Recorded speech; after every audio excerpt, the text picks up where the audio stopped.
इससे पूर्व के गद्यांश में कल हमने महामंत्री सुकनास के द्वारा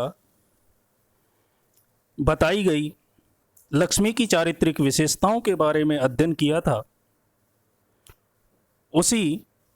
संदर्भ को आगे बढ़ाते हुए आचार्य सुकनास ने युवराज चंद्रापीड़ को लक्ष्मी के दोहरे चारित्रिक गुणों को दर्शाने के लिए इस अगले गद्यांश के माध्यम से समझाने की चेष्टा की और उन्होंने सुकनास को समझाते हुए कहा कि हे पुत्र चंद्रापीड़, ये जो लक्ष्मी है वो संसार में अपने चरित्र को किस प्रकार से लोगों के सामने प्रकट करती है, उसी के बारे में मैं आज आपको बताता हूँ कि ये लक्ष्मी परस्पर विरुद्धश्च इंद्रजालम इव दर्शयन्ति प्रकटयति जगति निजचरितम् तथा ही सततम उस्माणम आरोपयन्ति अपि जाढ्यम उपजनयति उन्नतिम आदधानापि नीच स्वभावम आविष्करोति तोयराशि संभवापि तृष्णाम संवर्धयति ईश्वरताम दधाना अपि ऐसीव प्रकृतित्वम आतनोति बलोपचयम आहरन्ति अपि लघिमानम आपादयति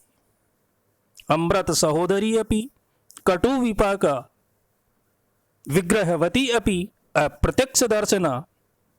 पुरुषोत्तमरता अपि खरजन प्रिया रेणुमयी इव स्वच्छम अपि कलुषीकरोति। यानी हे पुत्र चंद्रापीड़, ये लक्ष्मी इस संसार में अपने चरित्र को लोगों के सामने कैसे प्रकट करती है, उसी के बारे में मैं आपको बताता हूं कि परस्परम विरुद्धश्च इंद्रजालम इव दर्शयन्ति प्रकटयति जगति निजचरितम्। जगति, ये लक्ष्मी इस संसार में निज चरितम अपने चरित्र को परस्पर विरुद्धम इंद्रजालम इव जादूगर के जादू की तरह जो परस्पर विरुद्धम, जो परस्पर विरोधी स्वभाव वाला होता है, ऐसे मायाजाल की तरह दर्शयन्ति प्रकटयति च दिखाती है और लोगों के सामने प्रकट करती है। ये जो लक्ष्मी है वो जादूगर के उस जादू की तरह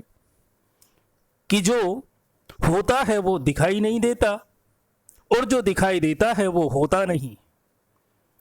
ऐसे विरोधी आचरण वाले उस जादूगर के उस मायाजाल की तरह संसार में लोगों के सामने अपने चरित्र को, अपने आचरण को प्रकट करती है, दिखाती है।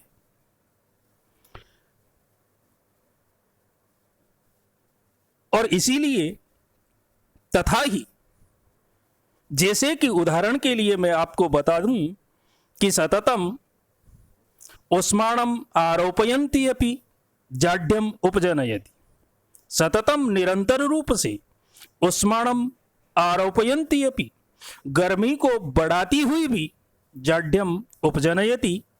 यह मनुष्य में शीतलता को या मूर्खता को उत्पन्न करती है। उन्नतिम आदधाना अपि, और ऊंचाई को धारण करवाती हुई भी नीच स्वभावम आविष्करोति, यह मनुष्य को स्वभाव से नीच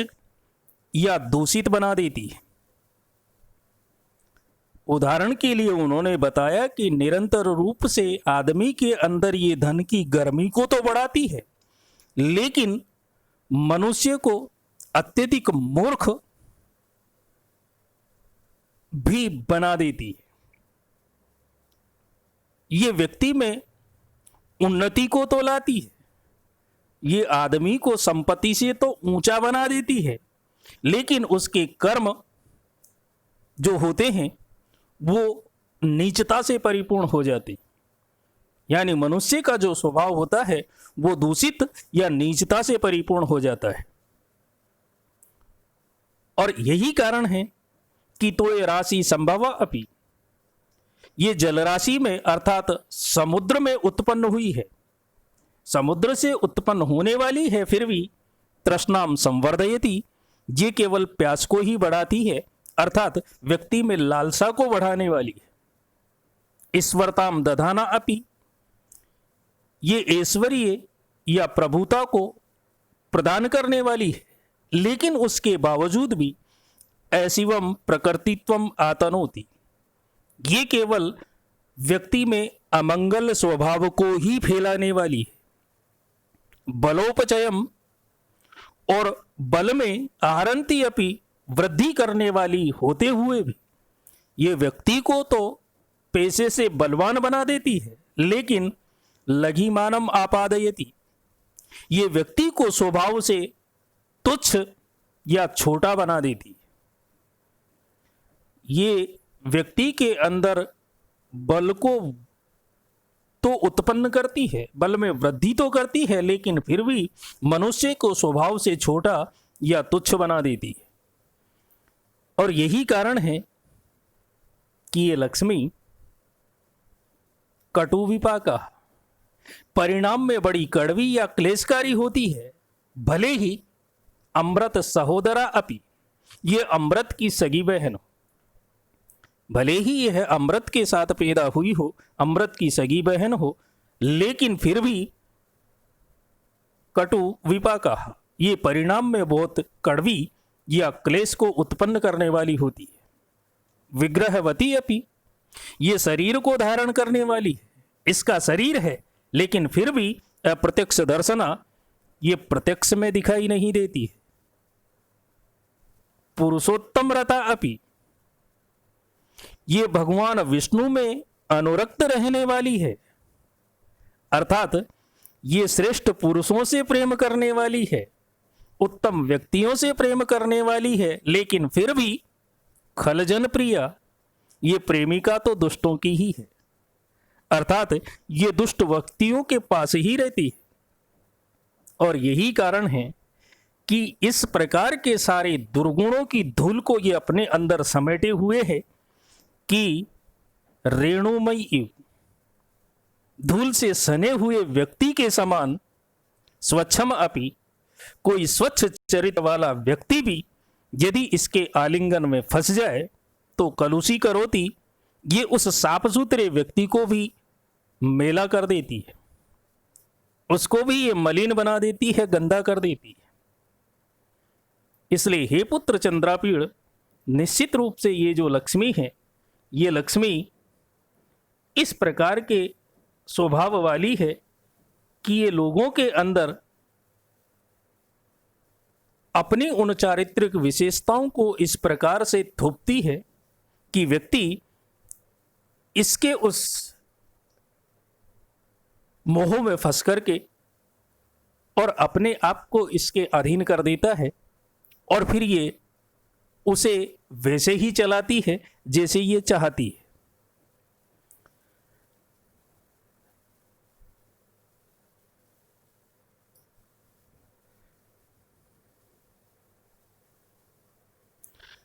इसलिए इस लक्ष्मी के ऊपर तुम जरा सा भी विश्वास मत करना, क्योंकि ये संसार में अपने चरित्र को लोगों को धोखा देने के लिए एक जादूगर के जादू की तरह, उसके माया जाल की तरह प्रकट करती है, लोगों को दिखाती है, जो वास्तव में जैसा है वैसा दिखाई नहीं देता, और जैसा दिखाई देता है वो वास्तव में वैसा होता नहीं। और इसीलिए कुछ उदाहरणों के माध्यम से उन्होंने समझाने की चेष्टा की कि भले ही ये लोगों में धन की गर्मी को उत्पन्न कर दे, लेकिन बुद्धि से या ज्ञान से उनको मूर्ख बना देती है।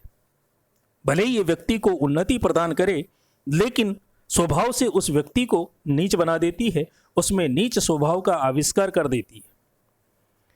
भले ही से ये समुद्र में जल राशि में उत्पन्न हुई है, जो जल व्यक्ति की प्यास को बुझाने वाला होता है, लेकिन फिर भी ये लक्ष्मी वहां उत्पन्न होने के बावजूद भी लोगों में तृष्णा को या आसक्ति को बढ़ाने वाली होती है। ये ऐश्वर्य या प्रभुता को धारण करवाने वाली है, लेकिन उसके बावजूद भी ये स्वभाव में अमंगल को या बुरे कर्मों को ही आतनोती बढ़ाने वाली है।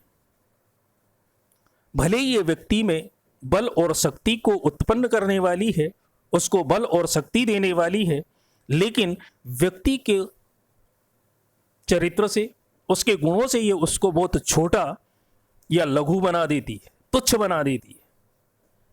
भले ही ये अमृत के साथ पैदा हुई है, उसकी सगी बहन है,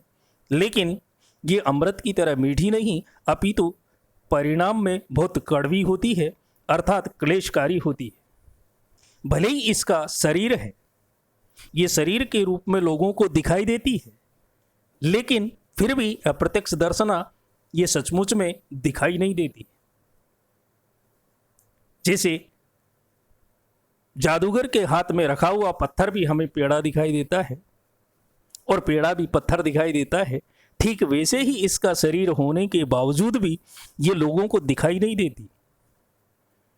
ये उस सर्वश्रेष्ठ पुरुषोत्तम से अर्थात भगवान विष्णु से उसका आश्रय लेकर के उससे प्रेम करने वाली है, लेकिन वस्तु स्थिति दूसरी है कि ये उन श्रेष्ठ व्यक्तियों से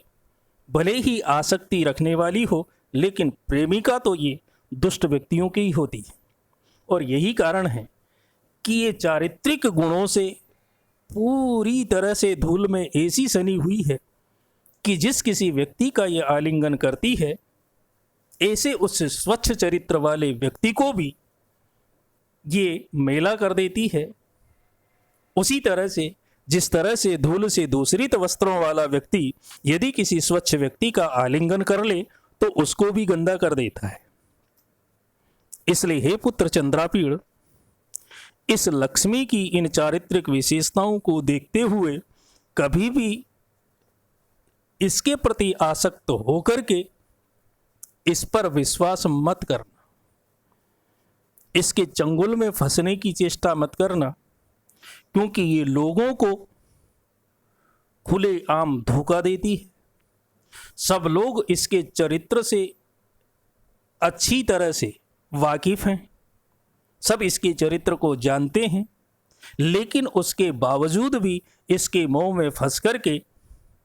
अपने आप को नष्ट कर लेते। जो इसके चंगुल में पूर्ण रूप से फंस जाता है, वो व्यक्ति निश्चित रूप से अच्छे कार्यों को न करके बुरे कार्यों की तरफ प्रवृत्त हो जाता है, क्योंकि ये उन लोगों में इस प्रकार के गुणों को उत्पन्न कर देती है।